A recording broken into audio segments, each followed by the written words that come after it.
The way that you can improve cash flow, you can collect more money quicker or you can pay out money slower. And the third big option is borrowing money. In theory, there's an unlimited number of good, worthy projects to take on. So the question always comes back to which are the most critical. If you're talking about making money tomorrow, you're going to make more money in the next 4 years if you don't go to school. Certainly if you're willing to hustle. If someone didn't know what to do, work for a little bit and that might help you figure out. Borrowing money to finance a company that's not making money is a big problem. That money that you make, revenue minus cost of goods, is called gross profit. That's what pays for everything, and that's what powers the rest of the business. If you don't understand, have a really good handle on gross profit, you're in trouble. Sales is not the solution to all your problems. Sales does help, but if you don't understand what the problems are, you can't necessarily sell your way out of it. It's not always about new sales.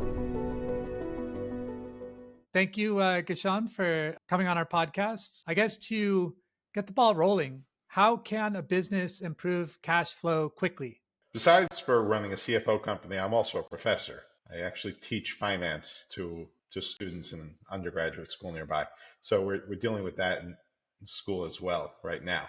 So the way that you can improve cash flow, you can collect more money quicker. Well, more money or quicker, right? You can collect the same money quicker, you can collect more money, or you can pay out money slower. And the third big option is borrowing money. What are the biggest financial mistakes you see businesses make? Making decisions while flying blind. And so that could come from a variety of things. It could come from bad accounting. It could come from no accounting. It could come from not looking at your accounting, and it could come from not understanding your accounting. But accounting, when done right, provides you with a picture of what happened, what was going on, and enables you to, with proper extrapolations, make good decisions on what's going to be happening. So say you know that last year you bought products for $2 and sold them for $4, and you know that the cost is going up this year from 2 to 3. So you shouldn't say, well, every product that we sell, we make $2. No, not unless you raise your prices. But at least if you understand that this is what was going on, and now we know that our costs changed, you can make that smart decision to either raise the price, not raise the price, raise your volume, etc. Not knowing these things is just how you really get messed up. Understood. Makes sense. Kind of timely. Depending on when people are coming to this podcast, recently between the US and Canada, there have been tariffs kind of applied to things. And 25% is not an insignificant amount, but it also doesn't seem so astronomical of an increase in a price. If you're thinking of it like my product cost $1, now it costs $1.25. Yet the result of it seems to be an astronomical change. Can you help us understand why a seemingly small percentage increase in tariffs equals something devastating? Well, I think part of the question is how significant is your cost of goods. So say you're selling something for $100 and you're buying it for $1 and your cost went up to 125. Your cost went up, but it didn't change much in the scheme of things. If you're selling something for $2 and your cost went up from $1 to $1.25, that 25% increase means you just lost 25% of your profit. Your profit went down from $1 to 75 cents. And it's not necessarily like you were going home with that 75 cents, right? That 75 cents, or what used to be $1 and is now 75 cents, had to pay for sales, right? The sales team had to pay for warehousing, and under certain circumstances, shipping would come out of that. So marketing, all your corporate overhead, by the time you're done, you might have only been left with 15 cents. And now if 25 cents is going to tariffs, you're now 10 cents in the red. So that could be the case, and it really depends on what's going on with the business. That's from the expense side. The other side of the equation is, at the end of the day, even if I am making $99 on a $100 sale, some people might say, you know what, I don't want to spend the extra 25 cents. I'll go look for local options and figure out how to save the 25 cents here. It's interesting, isn't it? Because, like you said, stay away from the political side, but there's loads of different ways people can take that, and it probably depends on how much of their profit is being eaten into, how much of other costs are going up as well that might affect them, probably sector changes it. I wonder what you think, sort of more generally, looking at the numbers, the quantitative data versus the qualitative, let's try this is our theory, this is what we think, but there's no numbers necessarily to back it up. Obviously CFOs and finance tend to just try and stick with the numbers, but there's an element of business that is untangible yet. In the history, you've got the quantitative data, but it might be, let's take an example of marketing. I've heard this said recently by marketing experts that the finance people want to do short-term marketing, product marketing, so that we can see the ROI quickly. Whereas branding is something that you can't really track an ROI to, and it's much longer term, but it still makes sense to do for a business. How do the people that are making the financial decisions by looking at their accounts able to balance those things? The story with that smaller client, when we were sitting with them and they were talking about their whole plan, well, they lost money at 6 million in revenue, they could be profitable at 9 million. Part of our, and like, where are you going to land? We don't know, probably at least 8. The question was, how confident are you in that $8 million revenue target? So, and then we can build, and they wanted to go get investors. It was a whole story, but you can build a story. The fewer things that are totally up in the air and totally unknown, the easier it is to build a coherent story and make smart decisions. So to your point about the marketing and the branding, if we have, and I have this conversation with people all the time, they're like, well, we might need people, but someone's leaving and we're cutting costs. I'm like, listen, do your salespeople, there happen to be a nonprofit, but I'm like, your fundraisers who are basically your salespeople, do they have a product they can sell, which is feeling good to the right people? Do they have people who will buy it? And can you just make, if you had more salespeople, could they sell more? If yes, you shouldn't be cutting those salaries, even if times are tough. Like, just, you should be ramping that up. But if it's more, to your point, speculative, like, we don't know, well, it hasn't really worked in the past, and maybe they'll work in the future and all that. So then we kind of get into more of this like branding question, like, should we be spending money on that? And to your point, we do have to spend the money sooner or later to some degree, but how much should you invest in branding? If you're working with somebody who's built brands like this 5 times before, and they can tell you, here's what a mature brand looks like, here's what it takes to get to a mature brand, I'm not saying that that's not speculative at all, but that's much less of a crapshoot than if I was the one saying that. I don't know the first thing about branding. I don't know how long it's supposed to take. I don't know, how big is the market, right?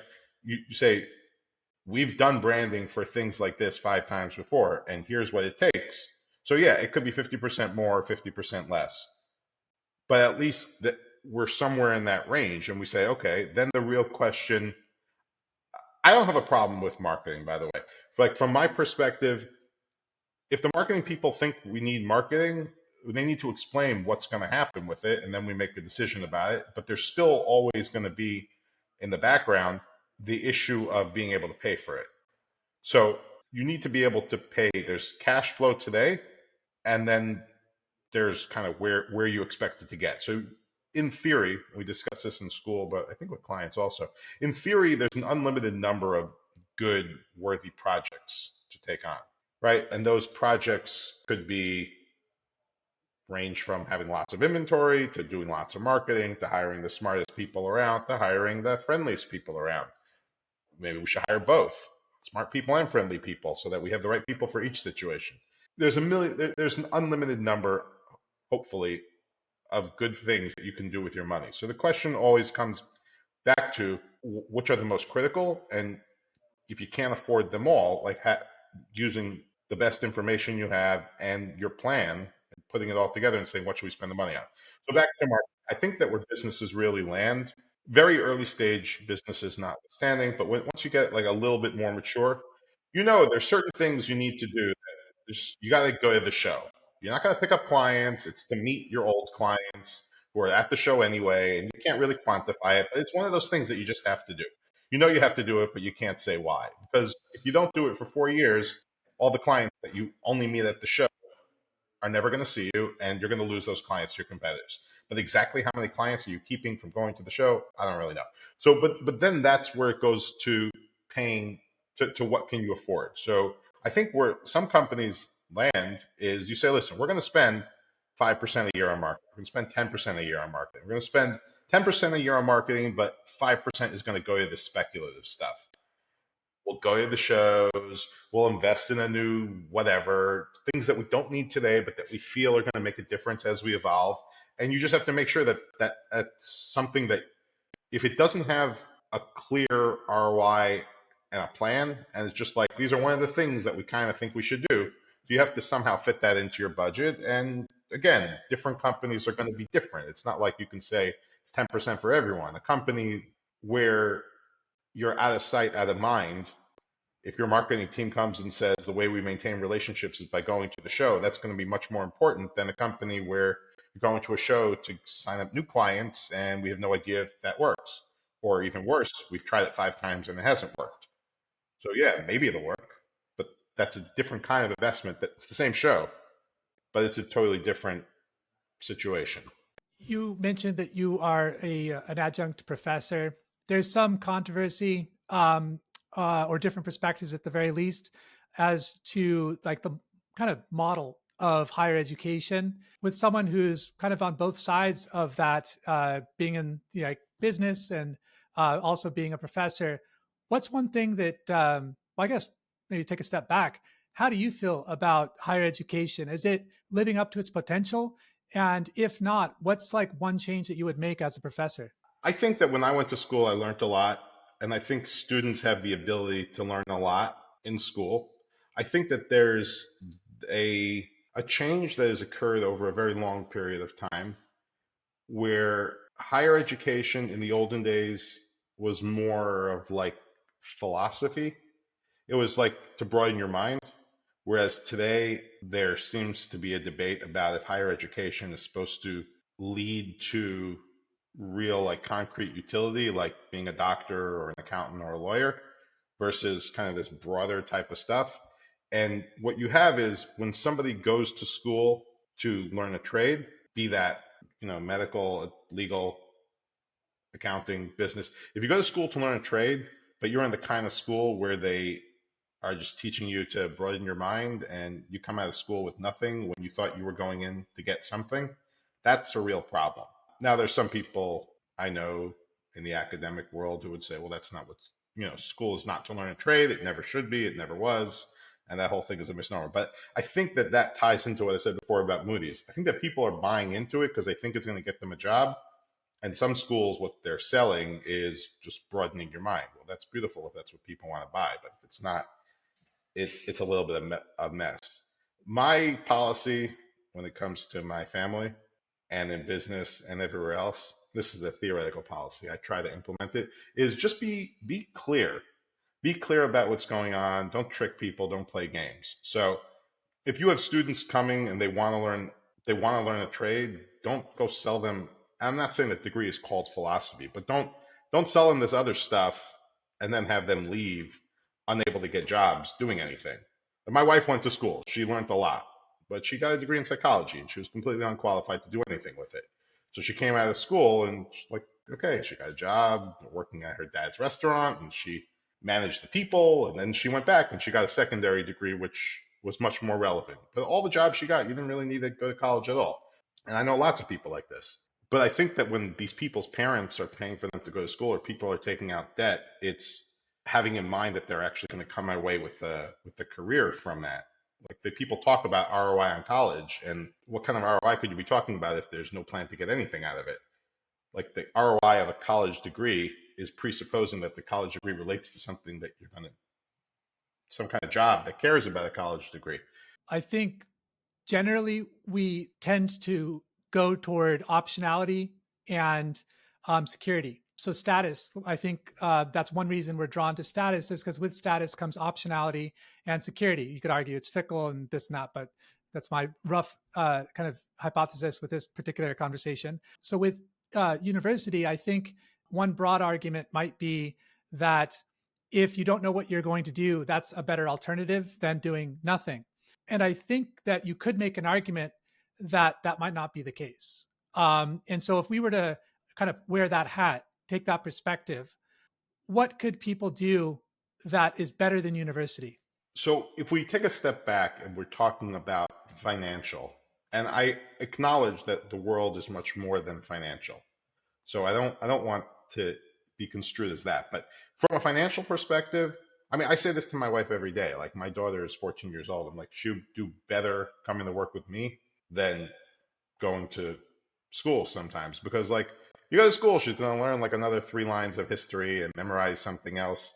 Whereas she might learn more valuable skills on any given day or certain given days going with me to work. And I think it's the same thing for sure with my daughter and with someone we're talking about going to university. If you're talking about making money tomorrow, you're going to make more money in the next 4 years if you don't go to school, right? Certainly if you're willing to hustle. Okay, you're going to make more money in the next 8 years if you don't go to school, because it's going to take you 4 years. You're going to be starting at the beginning in 4 years.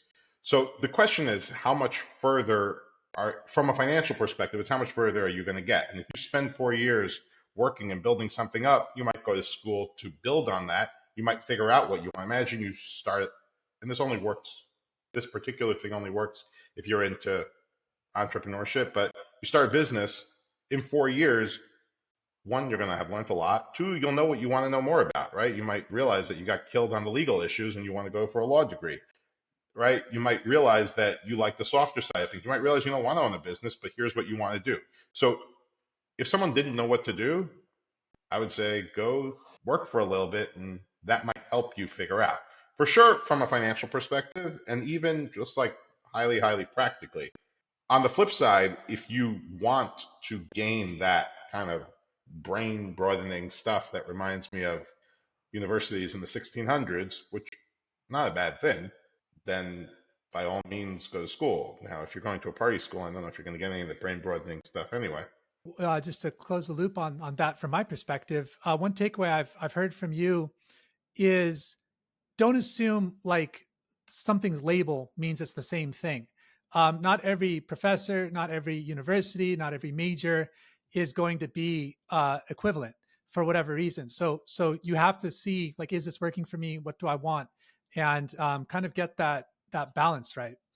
Is that fair? Yeah, and if you can afford to go to school and come out without the ability to work, but you think that's going to do something good for you in general, that's fine. I'm not saying that there's not a place for that. There is. But also, it's going to a program that's not going to give you any usable skills.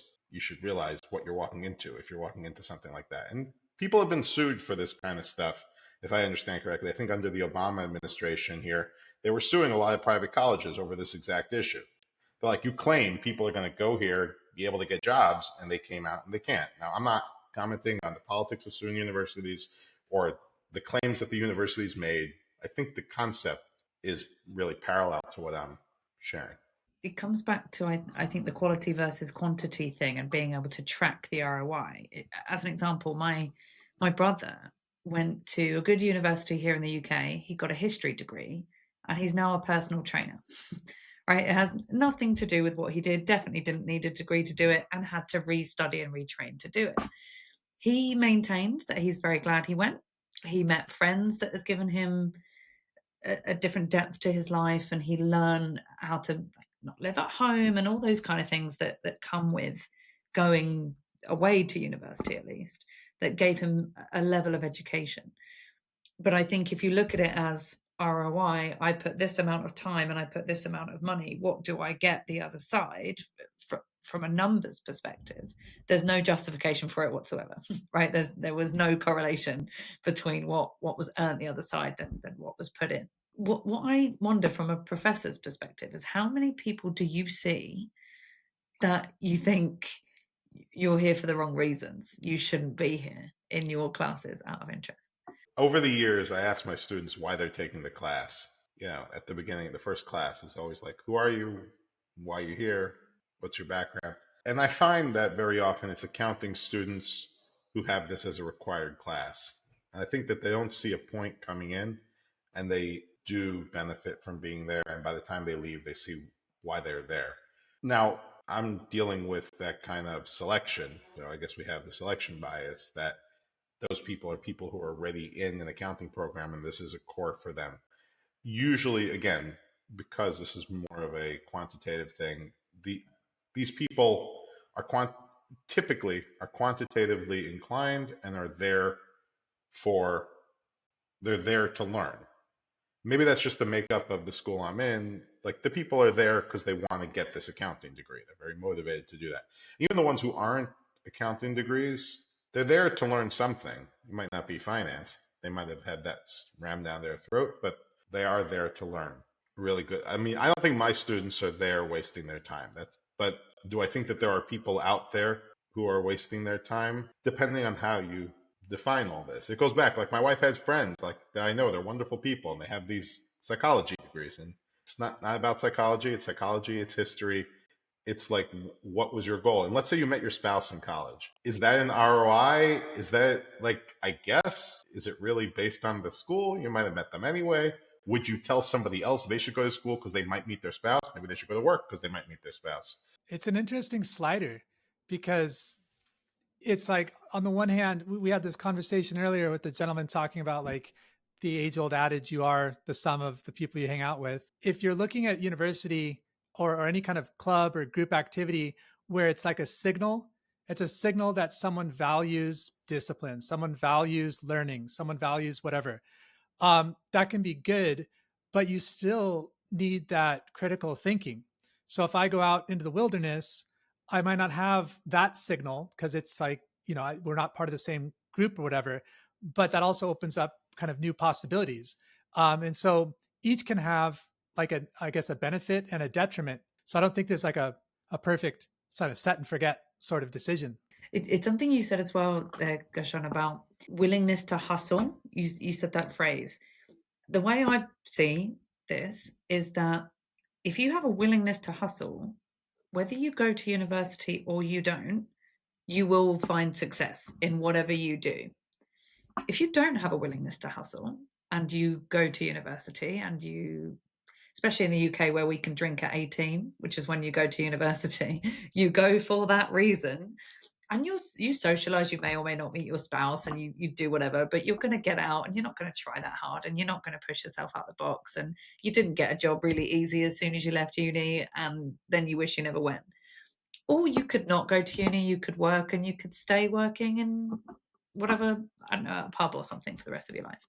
Not good or bad, it's what people want to do.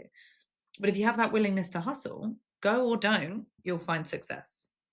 Meet the right people or don't, you'll find success because you've got that drive behind you. Yeah, and some of this might depend on the culture in which we live. So I know that here, you have all sorts of people who've started marketing agencies. They never went to school. They're creative. Would they benefit from understanding accounting and a little bit about legality and all that good stuff? Yeah, they probably would benefit from a core curriculum. Is it worth them spending 4 years rather than hiring the right professionals? I don't know. Do they need to do it on day one when they have no idea what they want to do? Where do you see people, specifically now, founders, business owners, people making those financial decisions? Where do you see people making the worst decisions, right, in terms of that ROI? So maybe it is marketing, right? They make decisions based on stuff they can't quantify, or maybe it is who they hire or who they don't. But where do you see those mistakes happen most? Borrowing money to finance a company that's not making money is a big problem. I mean, it's like that in personal finance also, right? If you don't find a way to cut, you're just like, okay, well, whatever. I'll borrow. I'll deal with it later. You're kicking the can down the road, but money and interest, those things, that spirals. So that's definitely one thing that we see. And then let me just say it real simple, right? We have revenue and there's cost of goods, which, forget all the accounting weird stuff. It's basically revenue and the cost to produce that revenue. Then there's all the other miscellaneous stuff, right? So in a factory, it's raw materials and the labor that gets involved in that, and shipping the raw materials and all that basic stuff. That's like what it costs you to make the thing. Okay. And then you gotta, whatever, you need to have accounting and HR and the warehouse and some other stuff, trucks. So if you're not making money on that basic level, revenue minus cost of goods, or you don't understand like that money that you make, revenue minus cost of goods, is called gross profit. That's what powers, that's what pays for everything, and that's what powers the rest of the business. If you don't understand, have a really good handle on gross profit, you're in trouble. And a lot of people don't. And like I was speaking with someone and they were talking about how, they're making like 20% gross profit. I'm like, oh, okay, that's nice. I'm like, are you making 20% on everyone? Or are you making like 50% on some and losing 10% on the others? And it averages to 20. And they're like, yeah, that could be. And it's like, you could be cutting your sales and making more money by cutting sales, but you don't even know. You don't even know where you're losing money. And we see things like that every day. And it's sad. Hopefully we're able to help. That's why they're coming to us. But you have situations like this where it's, they might be losing money, or maybe they're making 5%, but that 5% doesn't justify the 10% sales commission that they're paying, right? Which might not be included in those cost of goods. And so you have stuff like that going on with businesses every day. It's product, it's services. That stuff can really, right? Because if you're doing that wrong, if you're missing that boat, then you're not making, there's no money to pay for anything. And then if you go and borrow more rather than dealing with your issues, good luck. How can you tell if a product or a service will be profitable? I start with gross profit. I start there and say, like, who are you selling it to? That's to me, like when I'm dealing with a startup, especially, which a lot of our clients are much later phase. Usually they're mature, just say like mature, non super exciting businesses, like Warren Buffett style businesses. They're good. They do their thing. They make their money. Not making money this week, but they're like solid run of the mill type businesses. But once in a while, we're dealing with it right now. We're talking to startups. So when you're dealing with a startup, my first question is, can you sell? Right? Because if you can't sell, you're going to build all this infrastructure and it's all going to be for nothing. Okay, but if you're dealing with a more mature business, right? It's a family business. It's not a family business. It's been around for 10 or 20 years, or 100, right? We already know they can sell. So how do we know if they're going to make money? Then it's about understanding what's going on in gross profit. What's going on in gross profit? And by the way, there's this other term called contribution margin, which basically adds in other things that technically don't go in gross profit, but are really aligned with the sale. And again, it's all about understanding that number. What does a sale do for you, right? So the first question is, can you sell, right? If you've been in business for 20 years, the answer is yes. There's a market, people are buying it, we know what they're paying, yada, yada. Okay, so we're good with that. So now the question is, can you make money? So it's about understanding what does it cost you to produce it? And I'll sit down with someone, I'll say, like, just walk me through a cycle. What does it look like? So if you're manufacturing, it's a little bit more complex because you got to run the factory. And what if you don't have as much demand? You can sell, but not as much as last year. Then the question is, can you control it? Sometimes you're drop shipping, or you're importing, or your labor is paid for on as needed basis. And we see it both ways. So, different companies, like imagine if you have a service business, right? If you're buying labor as needed, then the question is just, are you making money? Your revenue minus what you're paying the labor. If you're paying salaries and it's just fixed and you're just stuck with those salaries, then it becomes more of a utilization question. How well can you manage that? So each business is a little different, but you just like go through the basics and you say, like, we know you can sell. This is what you can sell it for. What is it producing? What does it produce? What does it cost you on labor, materials, sales? And then things start getting a little bit more complicated. Once you know that there is money there, then the question is, can that cover the overhead? And more often than not, when businesses come to us, they're looking to grow. So the question then is, as you grow, what does your overhead look like over time? Which I think goes back to something Becky was touching on earlier with the marketing, but it's not necessarily marketing. It's like sometimes companies, business owners will say, like, well, we're going to double the business. It's like, oh, that's really nice. You're going to double the business. And they're just kind of ignoring the fact that they're going to have to double the rest of their infrastructure too. And so this big profit play is not really a big profit play. It might be, if they were losing money till now, it's not going to be very good. And hopefully they become a little more efficient, but just really understanding as you go down the chain. Again, the first level, we can have sales. What does those sales cost directly? What does it cost to make those sales? Let's say sales commission, sales salaries, yada, yada. And you just move all the way down. And that's how I look at it. How can business owners know if their employees are worth their salary? It's a complicated question. There's different types of employees. Anyone who's supposed to be revenue generating is pretty simple. Different business owners will have different amounts of patience and different rules of thumb, but you can you can measure it to some degree, and you have to decide how long you're willing to wait to hit that metric. So, for example, if you have a sales team, well, you have to understand how profitable your products are, and that goes to what we were talking about before. What's your gross profit, and what happens as you sell more to the rest of the infrastructure in the company? But once you know, you say for every incremental widget we sell, we're making $100. So for paying you $1,000 a day, you got to be selling a lot more than 10 things a day to justify your existence. And those just could be $1,000 a week, whatever the number is.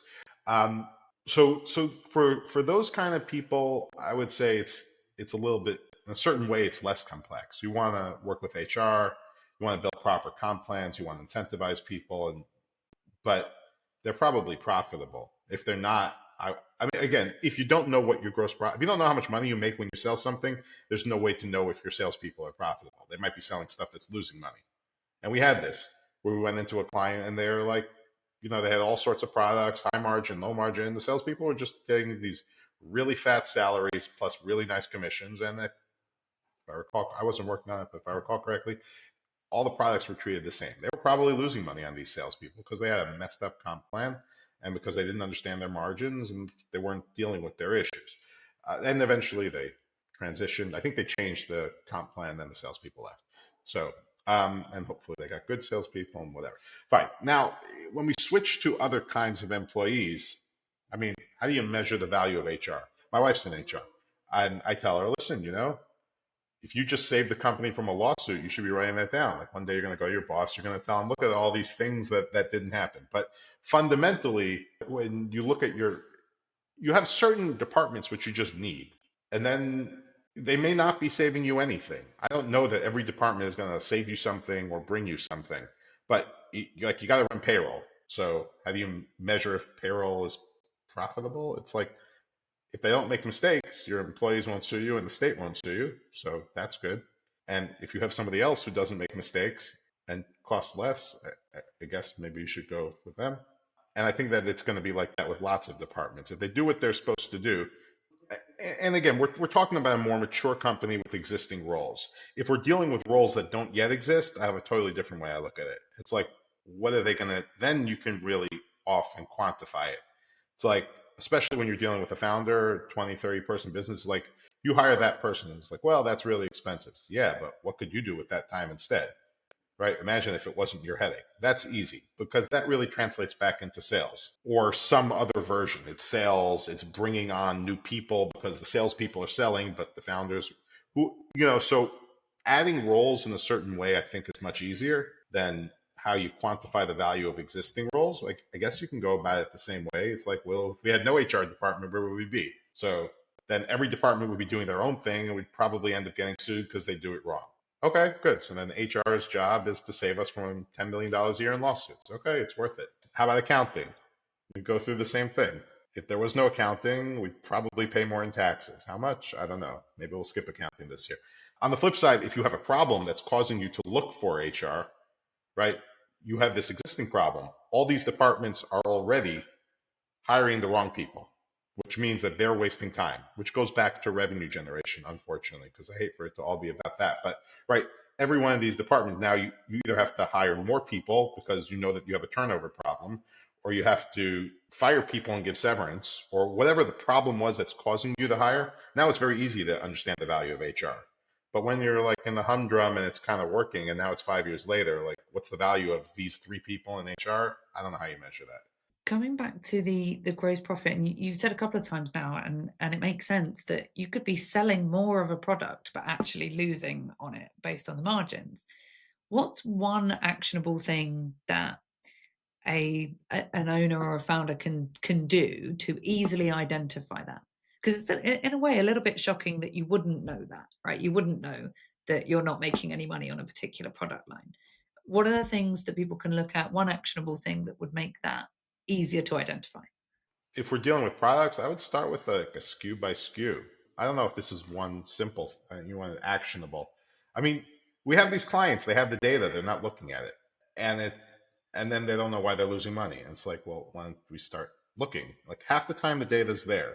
Because if you're at a big enough, like if you're selling 5 units a year, this is not going to be a problem, right? We're dealing with this is at scale. You're scaling thousands and thousands, maybe 1,000 different types of products. Maybe it's 200 types of products. It's enough that you can't keep it all in your head at once. Well, the only way you're selling all that stuff, you probably have some kind of ERP system or POS system that like just put the right data in and look at it.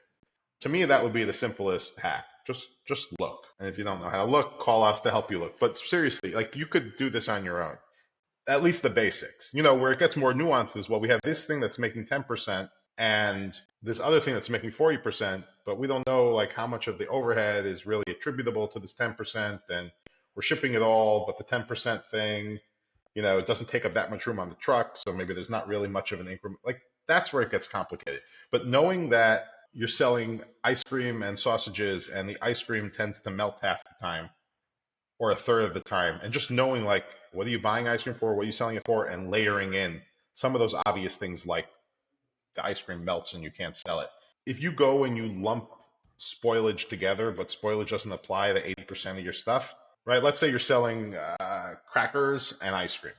Crackers don't spoil, ice cream does, or milk, right? Crackers and milk, right? And you go and you say, well, okay, everything is a 10% markup. Okay, that's fine. High turnover, it's beautiful. And we lose 3%. 3% of our products go do the spoilage. And none of that applies to crackers. And we see stuff like this. And even within broad categories. So it's like maybe ice cream and milk and yogurt, and like which one is it? I don't know, but at least notice that it's on the dairy side and not, and like it's not, oh, our margins are 5%. No, your margins are 10% here and 2% there. And once you pay for shipping and whatever else, it's not worth having that division unless you raise the prices or figure out why you have a spoilage problem that's costing you 10% of your product. But you start by just like talking to your data, talking to your account, ask your accounting team. What's the most impressive turnaround story you've seen with a client, and what single change drove that success? Well, I'll tell you, we have a client right now that's a smaller company. They're doing less than 10 million in revenue. And they came, and this is not a complete turnaround story. We're still in the middle of this story, but they came and they wanted to know, they're like, well, we had whatever, let's say 6 million in revenue and 5 million in costs. Where's the other million? And through our work with them, we were able to uncover that some of that revenue came in last year and was gone before the year started. So there's the whole cash flow thing. But it turns out like their numbers were all wrong. So their accounting was wrong. They were started off with everything wrong, and then they continued to add things in the wrong way. But by the time we were done with them, at least with the initial phase, we were able to help them identify where the problems were and understand what they had to sell, how they had to do it, what those margins had to look like, how much they could pay their salespeople. And we set them up in the direction for growth. And then they said, let's talk again in 6 months. So, we're finding that recently that's been like you get clients to a certain point and they don't, sometimes clients say, thanks, we're good, have a nice life. But a lot of these clients are like, no, we know we need you, but right now it's just like heads down, especially with smaller businesses. And we want to go and kind of run with this. So that's an interesting one that happened recently. And like they gave us this beautiful glowing recommendation on multiple platforms. It's like these guys helped us figure it out. We know what we have to do now. And before that, they had some version of a CFO and they had all sorts of things lined up, but they just weren't getting there. How can entrepreneurs make quicker, more confident decisions?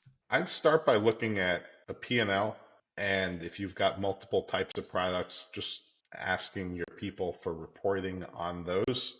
Just understand, again, it's back to gross profit. Where are you making gross profit? If you understand where you're making gross profit, that's what you need to fund overhead, investment in the business, profits, whatever it is that you want from this business, it's all coming from there. I'm not talking about technology startups that believe that they can lose money and people keep throwing more money at them. That's like a whole separate thing. I'm talking about just regular businesses, right? You're selling widgets, you're repackaging stuff, you're selling on Amazon, you're providing legal services, whatever you're doing.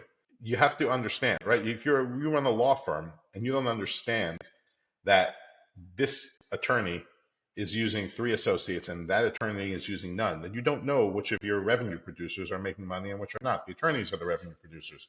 but this one is producing revenue and spending it all, and that one's not, maybe. Or you don't understand that there's all this corporate overhead, and like how much of that gross profit do you need, and which of your partners are contributing that. So I would say just even taking one step past sales, the more steps you take, probably the better, but just look at your P&L. I'm not even going to say look at your balance sheet and your cash flow. The next thing would be look at a 13-week cash flow, because that's a forecast. If you don't have cash, you're going to be in trouble even if you're profitable. And if you do have cash, what could you be doing with it to grow your business? So I think that there's a lot sitting there. But the first thing is just looking at the P&L. And again, it all goes back to accurate, reliable accounting data, right? Because if you're selling stuff and not collecting and it's all sitting in AR, on the P&L, that's going to show as revenue. And it's not really revenue if it's never going to come in. That's called not revenue. No, it's called bad debt, whatever you call it, bad accounts receivable. So, but barring any major things like that, and assuming that the data is reasonably accurate, just looking at your P&L, I would say that's the first step. I know there's a lot of people who disagree with that, by the way. Like the P&L, it's not true, it's lying, it's hiding. It's like, yeah, that's true to some degree, but in businesses in our space, like that would be a huge upgrade to be looking at their P&L. What would you say is one unpopular financial truth that entrepreneurs need to know or need to accept? Sales is not the solution to all your problems. Sales does help, but if you don't understand what the problems are, you can't necessarily sell your way out of them. For example, if the problem is accounts receivable and you sell more, you're going to let's just say it's bad accounts receivable that's never coming in, and you sell more, you're going to have more accounts receivable. It's not going to solve the problem.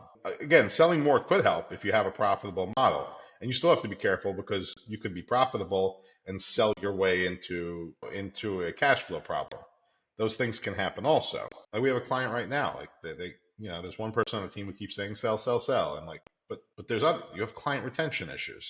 That's another one. I mean, I didn't do the primary research, but right, they say that it's way, way, way easier to keep a client than it is to get a new one, and of course that's going to depend on what keeping a client looks like and what getting a new client costs, etc. But it's not always about new sales, and a lot of people think that that's the solution to everything. Your advice for aspiring entrepreneurs is fairly blunt. Don't hire people with egos. Can you elaborate? How do egos sabotage financial clarity and business growth? If somebody needs to always be right, then they're not going to take criticism. They're not going to be open to honest debate. And I'm a student of Ray Dalio in that, I don't know if you're familiar with him, but he's, the idea of meritocracy and how you can talk through things, you can have EOSs into this also, you have honest debate. And if people have egos, that turns them off, and that just holds everything back. Is there anything that we didn't touch on that your position in like fractional CFO, do you think we should mention or look at? One thing I'll just mention, that if you're at the point where you need external capital and it is justified, make sure you understand what you're getting into. Whether that's an investor borrowing money, you'd be shocked, or maybe you wouldn't be shocked, but it's terrible what qualifies for like a loan these days. And people borrow money and they tell me, oh yeah, I borrowed money, it was only blank. And like I go and look at it and do the math. It's like it was only 15%. And that was easier than going to the bank and paying 5%. But yeah, like your 15% is paid back weekly over 3 months. That's like 100%. Now, if you only needed it for 3 months and that was simple and quick, then great. That's not bad. But the fact that they lied to you and tricked you doesn't make me super happy. And if that's how you're choosing to do business and you're borrowing at effective rate of 15%, I'm sorry, an effective rate of 100% on an ongoing basis, that's a very expensive source of funds. And it's not about that particular example or how I may have exaggerated it, though in some cases it's worse than that, in some cases it's less. But it's about just, again, understand what you're getting yourself into. There is a place for taking outside money. There is a place for taking, some people will be really mad that I'm saying this, there is a place for taking outrageously expensive capital. As a friend of mine who's an attorney who actually helped one of our clients get out of a really bad deal once, where the lender was lying also and playing games. But there is a market for expensive debt for distressed companies. There are people who are willing to lend money at a very high rate of interest. Now, technically it's illegal, so they have all these other names or whatever what they call it, but right, because otherwise you have usury laws. But again, the idea is there are lenders and there are borrowers. The issue is when you are lying and tricking people from a borrower's perspective or from someone who's taking any kind of investment, whether it's debt or equity, just be careful and understand what you're getting into. Understood. Where can people follow you? Where would you like to direct the audience? Best place to follow me is on LinkedIn, linkedin.com/in/Gershon Morgulis. You can Google me, Gershon Morgulis, or Imperial Advisory. We're also on Facebook and Instagram and Twitter, but LinkedIn's the main place. What does Morgulis mean? It is a Hebrew word that means diamond or pearl. Pretty good for a man in finance. Yeah, diamonds, that's right. Well, thank you for talking with us today, Gershon. Really insightful. Thank you. Thank you both. It was really great to be here.